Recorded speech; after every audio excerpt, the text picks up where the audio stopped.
దేవునికి మహిమ కలుగును గాక. దేవుని మహాకృపని బట్టి, పరిశుద్ధాత్మ ప్రేమను బట్టి, ఇంతవరకు దేవుడు నడిపిస్తున్న విధానం బట్టి దేవునికి వందనాలు. మరి నేటి దినాన అనాయింటింగ్ సర్వీస్ ఎలా జరిగిందనేది మీ అందరికీ తెలుసు. ఆల్రెడీ అనాయింటింగ్ సర్వీస్లో జాయిన్ అయిన ప్రతి బిడ్డని ప్రభు ఎంత గొప్పగా దీవించి ఆశీర్వదించడని చాలామంది సాక్ష్యం ఇచ్చినట్టుగా నేను చూస్తూ ఉన్నాను. ప్రత్యేకంగా ఈరోజు లైవ్ కొంచెం టెక్నికల్ ఇష్యూ ఉండడం వల్ల లైవ్ ఇవ్వలేకపోతున్నాను. సో ఈ రీతిగా వీడియోని పోస్ట్ చేయడం జరుగుతుంది. కానీ రేపటి నుంచి లైవ్ ఇటకు దేవుడు కృప చూపించును గాక.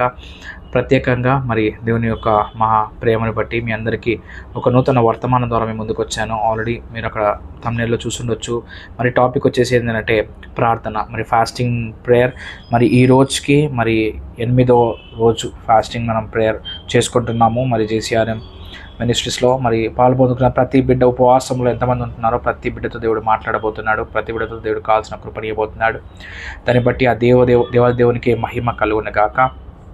ప్రియ దేవుని సంగమా, బైబిల్లో ఉన్నటువంటి మాట ప్రకారం చూసుకున్నట్లయితే ఒక వాక్యాన్ని దేవుడు మనతో మాట్లాడుతూ ఉన్నాడు. ఆ మాట చూద్దాం ఒకసారి. మొదటి తెస్సలోనికీయులకు రాసిన పత్రిక, 1 Thessalonians chapter 5:16, మొదటి తెస్సలోనికీయులకు రాసిన పత్రిక 5వ అధ్యాయము 16, 17 రెండు వచనాలు మనం చూసినట్లయితే అక్కడ పరిశుద్ధాత్మ దేవుడు ఈ రీతిగా దీని యొక్క వాక్యాన్ని సెలవించడం మనం చూస్తున్నాం. ఎల్లప్పుడూ సంతోషముగా ఉండుడి. 16వ వచనం చూడండి ఏమంటున్నాడు ఇక్కడ. ఎల్లప్పుడూ సంతోషముగా ఉండుడి అన్న మాట మనం చూస్తున్నాం. మొదటి తెస్సలోనికీయులకు రాసిన పత్రిక 5, 16, 17 ఈ మాటలు రాసుకోవాలి, చాలా ఇంపార్టెంట్. ఎందుకంటే ఇందులో నుంచి మనం కొన్ని విషయాలు నేర్చుకోబోతున్నాం. ఇగోండి, రిజాయిస్ ఎవర్ మోర్ అంటున్నాడు అనమాట ఇంగ్లీష్లో. కానీ తెలుగులో చూస్తే ఎల్లప్పుడూను, ఎప్పుడంట ఎల్లప్పుడూ, ఆల్వేస్, ఎల్లప్పుడూ సంతోషముగా ఉండుడి. ఎలా ఉండాలా? ఎప్పుడు సంతోషంగా ఉండాలని దీని ఒక వాక్యం సెలవిస్తూ ఉంది. ఎలా సంతోషంగా ఉంటామండి? ఆల్రెడీ నిన్నటి దినాన దీని ఒక వాక్యం ద్వారా దేవుడు మనల్ని అభిషేకించినాడు కనుక మన ప్రార్థన ఫాస్టింగ్లో ఉండి చేసినప్పుడు చాలా బలమైనటువంటి ప్రార్థనగా ఉంటుందని నేను ఒక వాక్యం సెలవిచ్చింది. చాలా సంతోషం. కానీ ఇక్కడ ప్రియ దేవుని బిడ్డలారా, దేవుడు మాట్లాడుతున్న మాట ఏంటండి? ఎల్లప్పుడూ సంతోషంగా ఉండుడి. మళ్ళా ఎడతెగక ప్రార్థన చేయుడి అని రాసి ఉంటుంది అనమాట. 17వ వచనం చూస్తే ఎడతెగక అంటే ప్రే వితౌట్ కర్సింగ్. మీరు ఎప్పుడు ప్రార్థన చేసినా సనుక్కుంటూ గొనుక్కుంటూ ఇలాంటి ప్రార్థన చేయకూడదు. బలవంతమైనటువంటి ప్రార్థన చేయకూడదు. మనస్ఫూర్తిగా ఆ ప్రార్థనలో కూర్చోవాలని దేవుడికి ఆయన వాక్యం ద్వారా మాట్లాడుతూ ఉన్నాడు.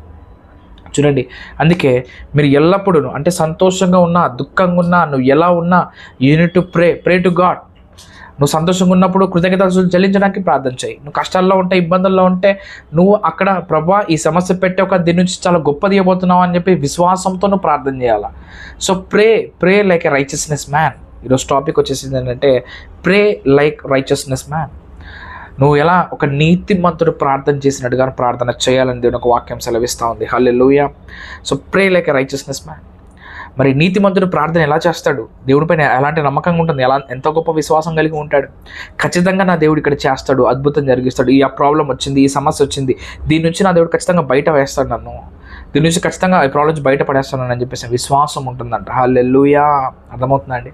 అందుకే దేవుని ఒక వాక్యం సెలవిస్తుందండి. మొదటి తెస్సలోనికీయులకు రాసిన పత్రిక 5:18వ వచనంలో కూడా మనం చూస్తున్నాం ఒక మాట.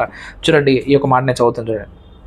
మొదటి తెస్సలోనికీయులకు రాసిన పత్రిక 5వ అధ్యాయం 18వ వచనంలో, ప్రతి విషయమందును ఏం చేయాలి? ప్రతి విషయమందును కృతజ్ఞతాస్తుతులు చెల్లించుడి. ఏం చేయాలంట? ఫర్ ఎవ్రీ సిచ్యువేషన్స్, ప్రతి విషయంలో, in everything give thanks to God. దేవునికి ఏం చెప్పాలి? థ్యాంక్స్ చెప్పాలి. ఈరోజు నీకు ఒక ప్రాబ్లం వచ్చింది, నువ్వు థ్యాంక్స్ చెప్పాలి. హల్లెలూయా. ఎందుకు చెప్పానంటే దాని నుంచి దేవుడు నీకు ఏదో గొప్పది ఇవ్వబోతున్నాడని నమ్మాలి నువ్వు. ఎందుకంటే నీతిమంతుడు 7 మార్లు పడ తిరిగి లేస్తాడంట. వాడికి ఎలాంటి ఇబ్బంది వచ్చినా, అపవాదం చేద్దామనుకున్నా, చుట్టుపక్కల పరిస్థితులు ఎలాంటి వాళ్ళ అనుకూలంగా లేకపోయినా, కానీ నీతిమంతుడి యొక్క విశ్వాసం చాలా గొప్పగా ఉంటుంది. నేను వాక్యం సెలవిస్తూ ఉంది. హల్లెలూయా.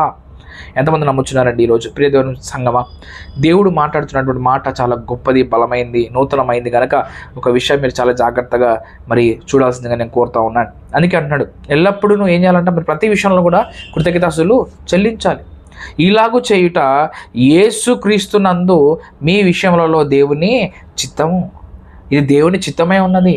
యేసుక్రీస్తునందున్న వారంట ఎల్లప్పుడూ కూడా కృతజ్ఞతాస్తుతులు చెల్లించి ప్రతి విషయంలోనూ కృతజ్ఞతాస్తుతులు చెల్లిస్తారు. సో అందుకే ఈరోజు నీతిమంతుడి యొక్క ప్రార్థన ఎలా ఉంటుంది? ప్రతి విషయంలోనూ కూడా ఏం చేస్తారంట? వాళ్ళు కృతజ్ఞతాస్తులు చెల్లిస్తారు. వాళ్ళు ఏ సిచ్యువేషన్లో ఉన్నా అక్కడ వాళ్ళు ఏం చేస్తారు? కృతజ్ఞతాస్తుతులు చెల్లిస్తారు. So believe in God. ఆయన ఎందు నమ్మకం ఉంచండి. యేసుక్రీస్తునందున్నవారంట ఎప్పుడు కృతజ్ఞతాస్తులు చెల్లిస్తారు అని దేవుని ఒక వాక్యం సెలవిస్తూ ఉంది. హల్లెలూయా. అందుకే ప్రియ దేవుని సంగమా, మన ప్రతి విషయంలోనూ కృతజ్ఞతాస్తులు చెల్లించుదుముగాక.